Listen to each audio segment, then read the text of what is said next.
दो मिशनरी नेताओं की मौत से जिले में शोक की लहर है।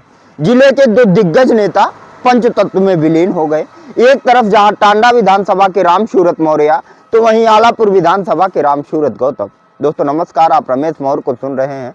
जिले के लिए यह बेहद दुखद पल है और एक बड़े नेता जो बहुजन समाज पार्टी के थे और एक बड़े नेता जो भारतीय जनता पार्टी के थे, दोनों मिशन और मूवमेंट के साथी थे। आज दोनों नेताओं की मौत विगत 2 दिन पूर्व हुई और उनका अंतिम संस्कार कल शमशान घाट पर किया गया। लोगों की भीड़ रही, लेकिन लगातार आज भी जिस तरीके से शोक सभा आयोजित की जा रही है, उनको श्रद्धांजलि अर्पित की जा रही है, सोशल मीडिया के माध्यम से जिस प्रकार से दोनों नेताओं को श्रद्धांजलि दी गई है, बड़े बड़े नेताओं ने किया है। आपको बता दें, मैं बारी बारी से दोनों नेताओं के बारे में बताता हूं। पहले बात कर लेता हूं आलापुर विधानसभा के राम सूरत गौतम की। राम सूरत गौतम बहुजन समाज पार्टी के संस्थापक सदस्यों में से एक थे। मिशन और मूवमेंट के लिए गांव-गांव जाकर लोगों को जगाना, बहुजन समाज पार्टी मान्यवर कांसीराम और बाबा साहब के मिशन को बताना, उनके बताए गए उद्देश्यों को बताना और बहुजन समाज पार्टी को मजबूत करना। सरकार रही तब भी और आज भी वह बहुजन समाज पार्टी के कार्यकर्ता रहे, कभी दूसरे दल में नहीं गए। उनका जो अंतिम चुनाव रहा वह सदस्य जिला पंचायत का चुनाव रहा और अच्छी लड़ाई लड़े। आपको बता दें, राम सूरत गौतम जो इसौरी नसीरपुर के बगल के नया गांव के रहने वाले थे, उनकी मौत पर लोगों ने दुख प्रकट किया है।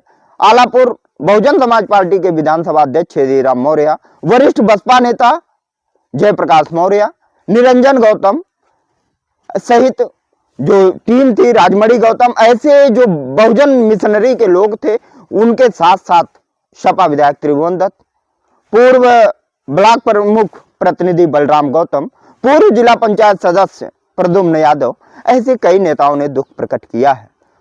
और दूसरी तरफ मैं बात करूं टांडा विधानसभा क्षेत्र के राम सूरत मौर्य की, तो इन्होंने भारतीय जनता पार्टी के लिए अपना जीवन समर्पित कर दिया।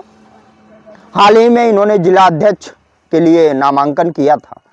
उनकी अंतिम इच्छा थी कि इस जिले का कोई प्रतिनिधि बनकर, कोई बैकवर्ड इस जिले का जिला अध्यक्ष बनकर भारतीय जनता पार्टी की सेवा करे। पहले मैं बात बता दूं आपको उनके बारे में। राम सूरत गौतम, राम सूरत मौर्य शकरावल के रहने वाले थे।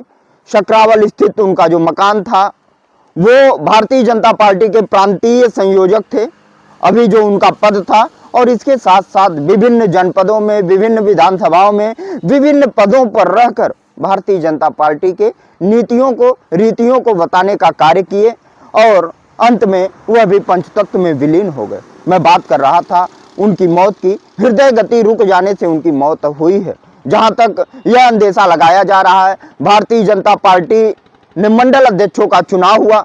मंडल अध्यक्ष में जिस प्रकार से उनके समाज का, यानी खास तौर पे मौर्य बिरादरी का कोई एक भी मंडल अध्यक्ष ना बनाए जाने से एक तरफ वो दुखी थे, दूसरी तरफ उन्होंने, उनकी यह सोच थी कि जिले में जिला अध्यक्ष बनूंगा और जिले की सेवा करूंगा, भारतीय जनता पार्टी के साथ साथ अपने समाज का विकास करूंगा।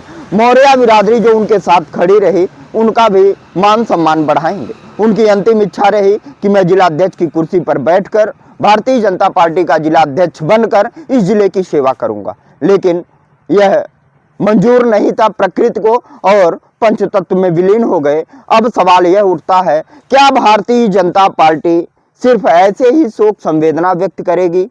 क्या उनके जो शव था उस पर भाजपा का झंडा लगा देने से उनको श्रद्धांजलि मिल जाएगी, या भारतीय जनता पार्टी उनकी अंतिम इच्छा पूरा करके किसी बैकवर्ड को जिला अध्यक्ष बनाकर, किसी बैकवर्ड को प्रतिनिधित्व देकर उनको सच्ची श्रद्धांजलि देगी? फिलहाल इन नेताओं की यह स्थिति रही। जो दोनों नेता आज हमारे बीच नहीं है, जिले के लिए, बहुजन समाज पार्टी के लिए और भारतीय जनता पार्टी के लिए, इन दोनों नेताओं को लेकर जो क्षति हुई है वह अपूरणीय है। बाकी आप कमेंट बॉक्स में अपनी राय को व्यक्त करें। अभी के लिए दीजिए इजाजत। नमस्कार।